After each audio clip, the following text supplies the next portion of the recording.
కేంద్ర రాజకీయ వ్యవహారాల కమిటీ సమావేశంలో రాబోయే ఈ జనాభా గణన సమయంలోనే ఈ యొక్క కుల గణన కూడా చేయాలి అనేటువంటి ఒక చారిత్రాత్మకమైనటువంటి నిర్ణయం తీసుకుంటాం జరిగింది. మరి మనందరికీ తెలుసు, ఈరోజు భారతీయ జనతా పార్టీ ఆధ్వర్యంలో ఉన్నటువంటి ప్రభుత్వం తన రికార్డులు తనే బద్దలు కొట్టడం అన్నమాట. ఇప్పటికే మనం చూసాం గత 11 సంవత్సరాల్లో అనేక చారిత్రాత్మకమైనటువంటి నిర్ణయాలు. ఒక మహిళా బిల్లు కానీ, అయోధ్య రామ మందిరం కానీ, ఒక ట్రిపుల్ తలాక్ బిల్ కానీ, యూనిఫామ్ సివిల్ కోడ్ కానీ, లేదా నిన్న తీసుకొచ్చినటువంటి వక్ఫ్ అమెండ్మెంట్ బిల్ కానీ, అలాగే నిన్న క్యాబినెట్ సమావేశంలో తీసుకున్నటువంటి ఈ యొక్క జనాభా గణనతో పాటుగా చెయ్యాలి అని నిర్ణయం చేస్తున్నటువంటి కుల గణన. ఎందుకంటే మనందరికీ కూడా ఒక చిన్న బ్యాక్డ్రాప్ దీనికి సంబంధించి తెలుసుకోవాల్సినటువంటి అవసరం ఉంది. మొట్టమొదటిసారిగా మనకి కులగణన అనేటువంటిది బ్రిటిష్ హయాంలో జరిగింది. 1881లో మొట్టమొదటిసారి జనాభా లెక్కలతో పాటు కులగణన కూడా అప్పుడు ప్రతి 10 సంవత్సరాలకి ఒకసారి రెండూ చేసేవారు. ఆ విధంగా మనకి 1931 వరకు కూడా జనాభా గణన, దాంతోపాటుగా కులగణన రెండూ జరుగుతూ ఉండే.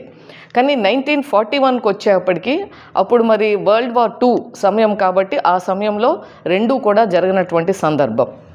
తర్వాత మనకి స్వాతంత్రం వచ్చిన తర్వాత 1951లో జనాభా గణన జరిగింది, కానీ కులగణన అవసరం లేదు అని చెప్పి అప్పుడు ఉన్నటువంటి నెహ్రూ ప్రభుత్వం ఆ యొక్క విధానాన్ని అది రద్దు చేయటం జరిగింది, క్యాన్సిల్ చేశారు. అప్పటి నుండి కేవలం ప్రతి 10 సంవత్సరాలకి ఒకసారి జనాభా గణన మాత్రమే జరుగుతూ ఉంది. ఆ విధంగా చేయటం మూలంగా అప్పటి నుంచి ఇప్పటి వరకు కూడా మరి కులగణన లేదు. ఎప్పుడైతే 1931 సెన్సస్ ప్రకారం ఏవైతే ఉన్నాయో ఆ విధంగానే ఉన్నది అని అదే ప్రోరేటాలో భావిస్తున్నటువంటి సమయంలో నిన్న జరిగినటువంటి క్యాబినెట్ సమావేశంలో ఒక నిర్ణయం తీసుకుంటాం జరిగింది. రాబోయే జనాభా లెక్కలతో పాటుగా కులగణన కూడా చేయాలి దేశవ్యాప్తంగా అన్ని రాష్ట్రాల్లో అని చెప్పి నిర్ణయించడం జరిగింది. ఇది ఒక చారిత్రాత్మకమైనటువంటి నిర్ణయం. ఈరోజు మోడీ సర్కార్ మనందరం కూడా గమనించాలి, ఏదైతే వికసిత్ భారత్ అంటున్నామో, ఏదైతే భారతీయ జనతా పార్టీ నినాదం విధానమైనటువంటి ఒక అంత్యోదయ ఉందో, అంటే చిట్ట చివరి వ్యక్తి వరకు కూడా అభివృద్ధి ఫలాలు అందాలి, అప్పుడే ఈ యొక్క భారతదేశం సమగ్రమైనటువంటి అభివృద్ధి సాధిస్తుంది అని చెప్పి నమ్మి ఆ సిద్ధాంతంతో ఆ స్ఫూర్తితో ముందుకెళ్తుందో అది జరగాలి అంటే ఏదైతే కేంద్ర ప్రభుత్వం ఇస్తున్నటువంటి స్కీమ్స్, ఈ యొక్క పథకాలన్నీ కూడా సంక్షేమ పథకాలైనా అభివృద్ధి అయినా అదే మాదిరిగా విద్య కానీ, ఉపాధి కానీ, ఉద్యోగాలు కానీ ప్రతి విషయంలోనూ ఈ యొక్క స్కీమ్ మనం ప్రతిపాదించే సమయంలోనే పాలసీ మేకింగ్కి ఈ యొక్క జనాభా గణనతో పాటుగా కులగణన కూడా చేయటం మూలంగా చాలా ఉపయోగం ఉంటుంది.